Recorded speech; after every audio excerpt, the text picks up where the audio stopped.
우리 대한민국은 1948년에 건국되었습니다. 그런데 이 나라를 건국했던 우리의 선대들, 한반도의 주민들은 1945년에 해방을 맞이했습니다. 그리고 대한민국이라는 나라를 건국하기까지 참으로 논쟁도 많았고 또 실제로 몸으로 부딪혀서 충돌한 일도 많았습니다. 좀 안타까운 것은 그것이 특정 이념에 사로잡힌, 물론 그 시대의 탓이기는 하지만 이런 정치적인 서로 타협이 불가능한 이런 정치 세력 간의 투쟁이었다. 게다가 지금 보면 이미 실패한 이념으로 확인이 된 공산주의, 이것을 가지고 대한민국 건국을 막아섰다. 이런 것이 우리의 헌정사에 나타나 있습니다. 1948년에 건국을 했고 1950년에 북괴가 남침을 했습니다. 6.25 동란을 일으켰고 그리고 1960년에 국가 체제가 흔들리고 헌법이 2번이나 바뀌고 이런 일들을 겪었습니다. 그리고 나서 이제 1961년 5.16 혁명으로 5.16 혁명이 그냥 일어났겠습니까? 1960년 체제, 이것 때문에 일어나게 된 것이고 그래서 우리 대한민국의 체제는 이제 반공으로 돌아왔습니다. 이제 그렇게 하면서 박정희 대통령이라는 우리의 일꾼이 등장하는 것이죠. 박정희 대통령은 한국의 토양을 공산주의가 살 수 없게 바꿔버린 그런 공무원이다. 이것이 아마 가장 두드러진 특징이라고 하겠습니다. 박정희 대통령은 그런 일을 많이 했습니다. 반공주의, 물론 반공주의는 이승만 대통령 때부터 우리 국민의 의사가 그러했고 또 그것을 충실히 체제로 자리 잡은 것이 제 이승만 대통령 때였지만 실제로 사회 현실까지 그리고 이 공산주의가 발붙이지 못하도록 빈곤을 퇴치하고 또 교육 수준을 높여서 문맹도 퇴치하고 이제 이런 일들을 한 것이 박정희 대통령입니다. 우리나라가 잘 사는 나라로 돼가고 있었던 것이죠. 이렇게 되니까 가장 가까이에 있는 적들인 그 북괴 그리고 또 이 한국의 공산주의자들, 그들은 박정희를 제거해야만 했습니다. 이러한 시도를 여러 차례 했고 그 과정에서 유경수 여사가 시해됐고 그리고 결국에는 김재규가 박정희 대통령을 시해하는 여기까지 왔습니다. 이때 미국은 공산주의를 막아주는 그런 역할을 제대로 못했습니다. 그 시기에 미국 내에서도 미국 스스로도 꽤나 복잡한 상황이었기 때문에 그랬던 것을 알 수 있습니다. 이렇게 박정희를 제거하는데 성공한 것이죠. 한국의 공산주의자들 그리고 38선 위쪽의 공산주의자들, 그들이 여기에 성공을 했지만 그들이 마음에 들지 않는 것은 이 대한민국의 반공이라는 토양, 이것이 그대로 있다 하는 점입니다. 대한민국의 반공이라는 토양은 실은 이게 방향을 바꿔서 보면 그 모든 것이 박정희의 업적이다. 이렇게 되는 것이죠.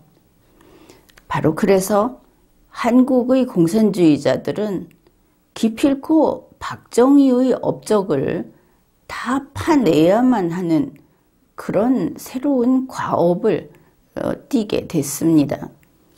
박정희의 업적은 전부 독재의 소산이었고 이런 식으로 반민주주의의 결과였고 이래서 그것은 그 자체가 범죄의 결과다 이렇게 해서 없애고자 하는 겁니다.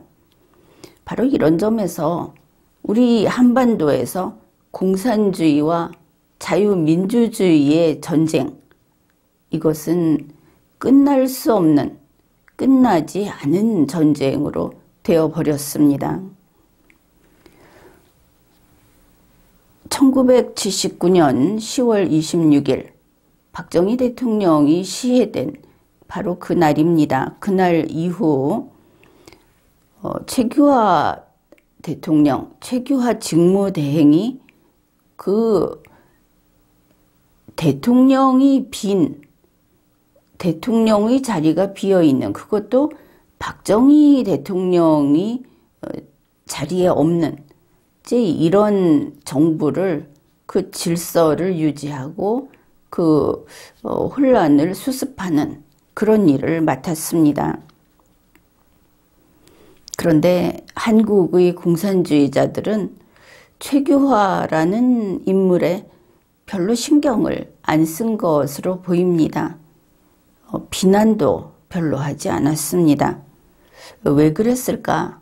그것은 아마 그 시대에 자기들이 해야 할 일이 많았고 바빠서 그랬던 것인가? 이렇게 생각을 해볼 수도 있습니다. 사실 최규하 대통령은 그 당시 한국의 정치권에서 그렇다고 이렇게 알고 있듯이 실은 무력했던 것 같습니다. 당시에 대학가에서는 서울의 봄을 노래했고 바로 그 시기에 정치권에서는 이 대한민국의 권력이라고 하는 것을 무주공산으로 인식을 했습니다. 따라서 대한민국의 권력을 차지하려고 나선 인물들이 있었고 그들이 바로 DJ, YS, 김대중과 김영삼이었습니다. 그 당시의 일들을 어떻게 볼 것인가?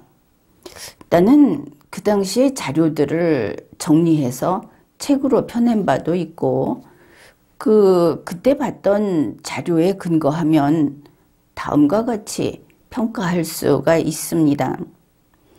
1979년 12월 12일을 기해서 최규하 대통령이 전두환 등 군부를 자기 편으로 끌어들였다.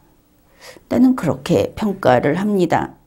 그러니까 하나의 땅콩 껍질, 땅콩이 있다고 했을 때 그 땅콩 껍질 속에는 전두환 등을 두고 그 바깥 껍질은 이미 직무대행이라든지 대통령이라든지 하는 현직에 있는 최규하 본인이 밖에 나섰다. 전면에 나섰다. 이런 구조를 만들었다고 보는 겁니다. 그러니까 최규하가 1세대면 전두환이 2세대 이렇게 해서 두 개의 세대가 그 당시의 무질서를 바로잡는 그 방어에 나선 것입니다. 그 다음에 또 그 동일한 기록에 근거해서 볼 때 한국의 공산주의 세력이 소위 5.18에 개입했다.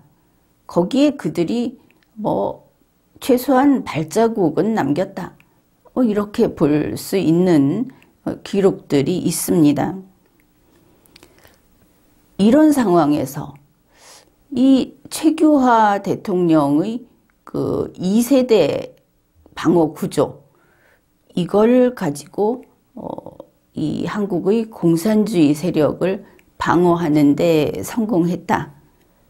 이렇게 평가를 합니다. 그러니 이제 우리가 알다시피 5.18이라는 것은 한쪽에서 보면 엄청난 그 슬픈 일이고 한쪽에서 보면 엄청난 반역이고 이제 이게 겹쳐져 있는 것이죠. 그렇게 그거를 막아내다 보니까 설령 2세대 방어 구조라고 하더라도 겉껍질 역할을 했던 최규하 대통령은 본인이 데미지를 많이 입었다.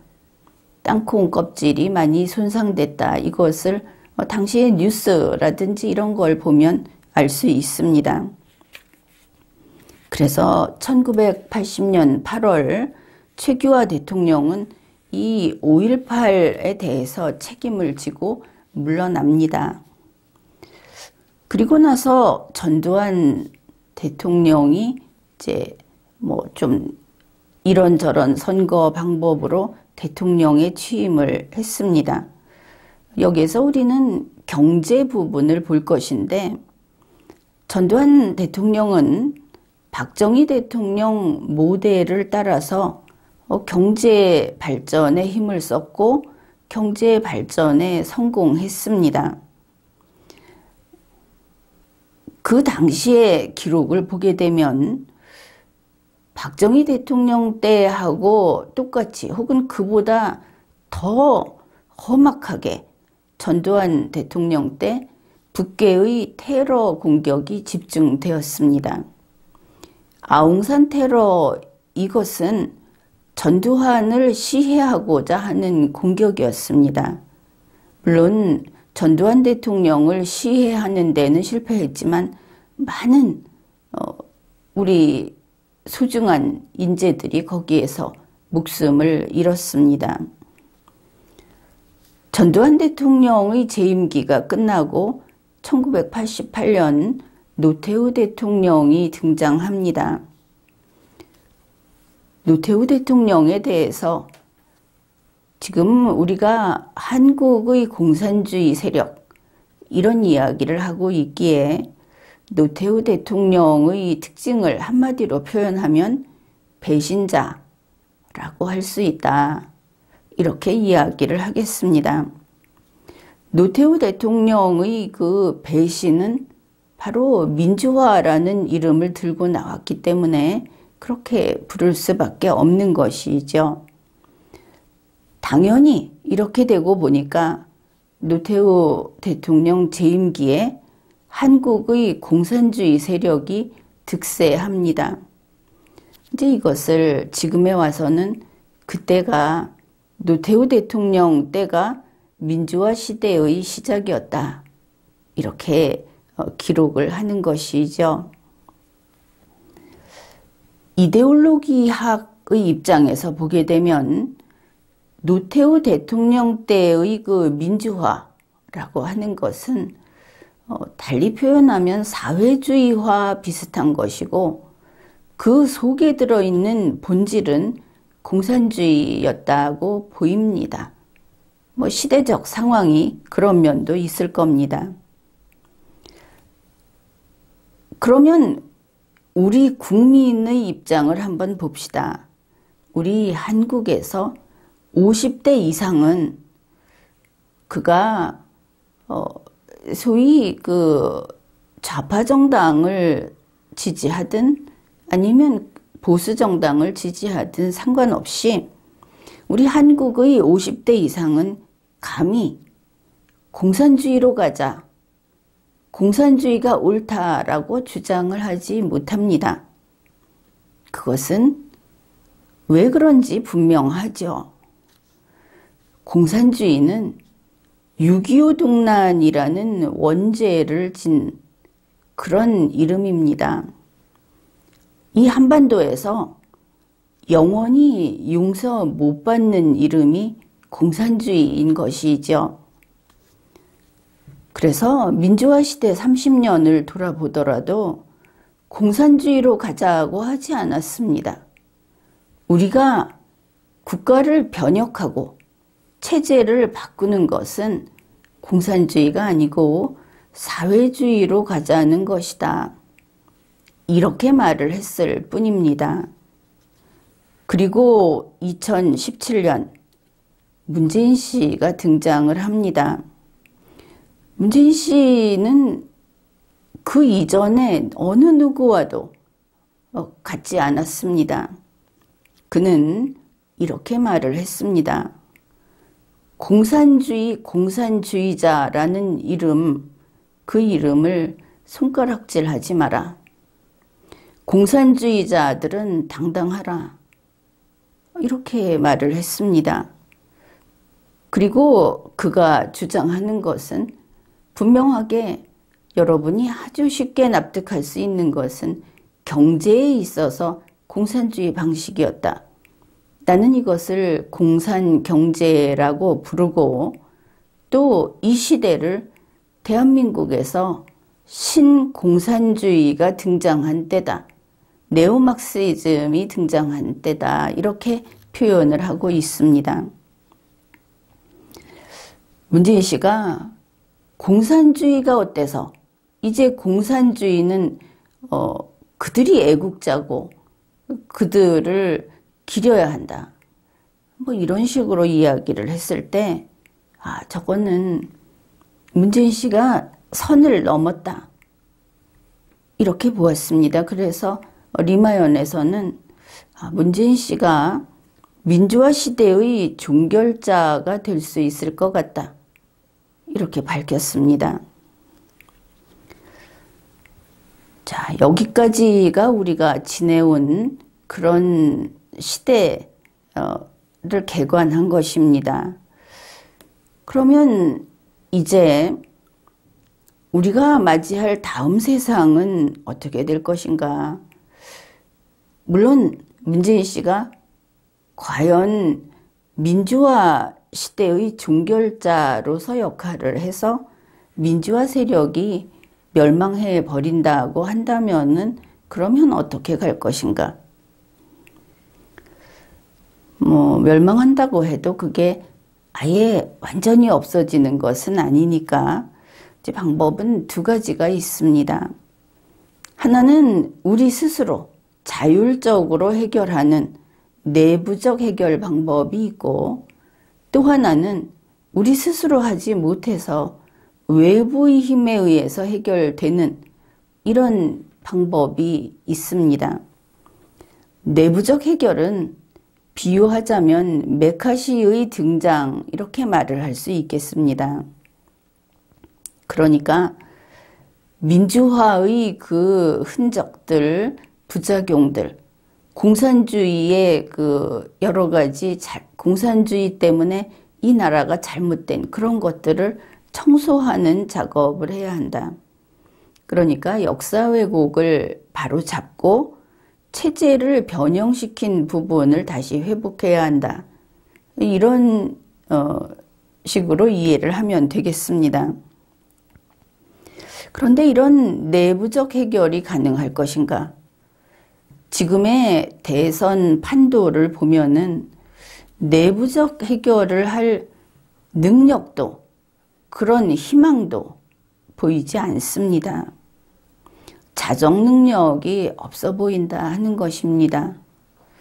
그러면 이제 두 번째, 외부의 힘으로 해결하는 것은 어떻게 될 것인가?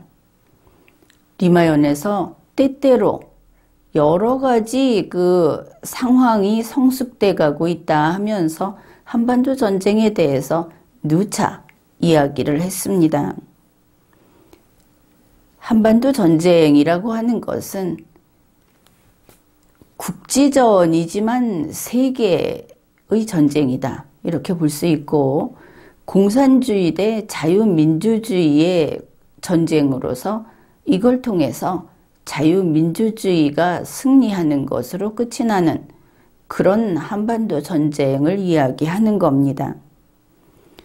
그러면 지금 이 시점에 문재인 민주당 정권이 계속 폭탄 심지에 불을 갖다 대고 있는 것을 우리가 잘 알고 있습니다.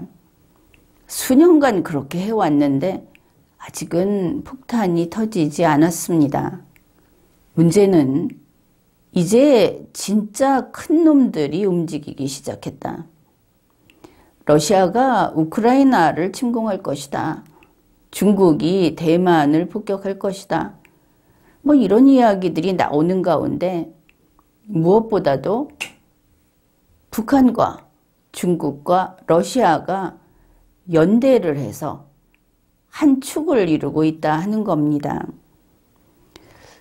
그러면 그들만 도발을 반복하면 전쟁은 일어나지 않겠죠. 손뼉이 마주쳐야 하니까. 그런데 바이든 대통령이 들어서고 나면서부터 오히려 트럼프 대통령이 더 거칠고 사납고 전쟁에 불을 붙일 것 같았지만 그게 아니더라 하는 겁니다. 사실 전쟁의 위험을, 전쟁을 일으키는 것은 번번이 좌파 세력입니다. 대한민국에서도 그랬죠. 아주 큰 일이 생길 때마다 그것은 좌파 정권이었습니다. 그들의 특성상 그렇게 되는 것이죠. 지금 미국을 중심으로 일본, 인도, 호주, 영국 이런 큼직한 국가들이 점점 전쟁의 기운이 불타오르고 있다. 손바닥이 마주칠 가능성이 농후해지고 있다. 미국이 자체 방어에 지금 힘을 더 쏟고 있고 러시아, 중국, 북한에 대해서 바짝 긴장하고 있다. 지금 이런 상황입니다. 그러면 전쟁이라는 것은 아주 사소한, 아주 작은 충돌에서 시작이 되죠. 작은 불꽃이 한번 터져 나오면 그것이 전쟁으로 번지는 겁니다. 이렇게 전쟁을 불붙이는 심지가 달아오르고 있다. 어떤 거냐? 전쟁에는 그 명분이 필요합니다. 그게 이제 심지가 되는 것인데, 미국의 경우에 지금 푸에블로호 사건, 이게 여러 곳에서 계속 등장하고 있습니다. 이게 해결이 안 되고 있다. 그 다음에 미국과 일본의 그 국민들이 납치당한 사건, 민간인 납치 사건. 이것도 일본 같은 경우에는 특히 이게 또 큰 상처가 되어 있고 반드시 해결해야 하는 그런 문제이고, 그래서 전쟁의 명분이 뚜렷하게 있고 이게 불붙기 쉬운 상태로 되어 있다. 이런 겁니다. 그래서 한반도 전쟁이 난다 하는 것이 우리 한국에게는 아주 큰 일이죠. 뭐 하늘이 무너지는 일이라고 할 수 있습니다. 어떻게 전쟁이 날 수 있어? 어떻게 이 땅에서 전쟁이 날 수 있겠는가? 그 호전적인 김정은이가 이쪽에 먼저 그 미사일을 날릴 것인가? 그런데 그게 쉽지 않다는 것은 알고 있을 겁니다. 지금까지 뭐 그런 일이 있을 수 있지만 지금까지는 그렇지 않았다. 특히 좌파 정치 세력들은 김정은이는 겁이 많아서 먼저 공격 못한다. 이러고 있는데 중국과 미국이 서로 주고받는다면 그때는 이야기가 달라지겠죠. 그래서 한반도 전쟁이라고 하는 것이 우리에게는 엄청난 일이고 도저히 있을 법하지 않은 일이지만 현실이 될 수 있다. 나와 있는 자료와 또 그때그때의 추이와 이것을 보면은 이제 그런 평가를 하게 됩니다. 여기에서 한반도 전쟁이라고 하는 것은 이것은 무자비한 폭력이고 무조건 전 세계인이 손가락질하는 악인가? 이 부분도 좀 짚어보아야 하겠습니다. 우리가 보기에는 그런데 전 세계인의 입장에서 봤을 때 저쪽 동아시아 어느 한 구석에 안 그래도 70여 년간 서로 으르렁거리면서 자기네끼리 북쪽에서 자기네 동족을 죽이겠다고 쳐내려가서 사람을 엄청나게 죽이고 땅을 거의 다 뺏었다가 다시 도망친 그런 곳에서 다시 전쟁이 난다는 거는 뭐 그렇게 이상한 일도 아닐 겁니다. 그런데 이게 역할이 있다고 하면은 이야기가 달라지죠. 지금 세계는 막 끓어오르는 솥과 같다. 안에 수증기가 가득 차 있다. 그래서 어느 순간에라도 이 뚜껑이 날아가고 폭파되는 그런 일이 있을 수 있다. 이게 이제 바로 세계대전이라는 겁니다. 그런데 한반도 전쟁이라고 하는 것은 국지전이죠. 바로 이와 같이 들썩들썩거리는 소뚜껑이 있을 때 어느 한쪽을 살짝 기울여서 그 김을 빼주는 거, 이게 세계의 입장에서 볼 때 한반도 전쟁이다 하는 겁니다. 그러면 그렇게 해서 세계대전을 예방할 수 있으면 이거 좋은 일이다. 왜냐하면 세계는 한국이 아니니까 아주 쉽게 이런 평가를 할 수 있습니다. 한반도의 이 충돌점, 거기를 저지선으로 삼는 것이고 21세기의 신에치슨 라인이다. 이렇게 보면 될 겁니다. 그러니 북한, 중국, 러시아와 자유세계가 세계가 반으로 딱 갈라져서 세계대전을 하는 것보다는 100번 현명한 선택이다. 다들 이렇게 판단을 하겠죠. 그런데 어째서 여기까지 왔는가? 그거는 문재인 민주당 정권이 이렇게 만든 겁니다. 이번에 미국에서도 주한미군 숫자를 얼만큼 유지를 한다. 한국을 지킨다 하는 거 다 빼버렸다는 거 알고 있죠? 그 법안이 올라가지 못했습니다. 그래서 지금은 북한을 대적하는 게 주일미군이라는 거 아닙니까? 우리는 존재감이 없습니다. 왜냐? 평화대통령 문재인 때문에. 그래서 이런 상황이기 때문에 한반도 전쟁을 막으려고 한다면은 이번 대선에서 한국 공산주의를 기필코 끊어내야 한다. 그리고 우리 스스로 내부적 해결을 할 수 있는 국민이고 우리가 그렇게 하겠다. 이걸 보여주고 실제로 그렇게 해야 한다고 봅니다. 지금까지 리걸마인드 연구소였습니다.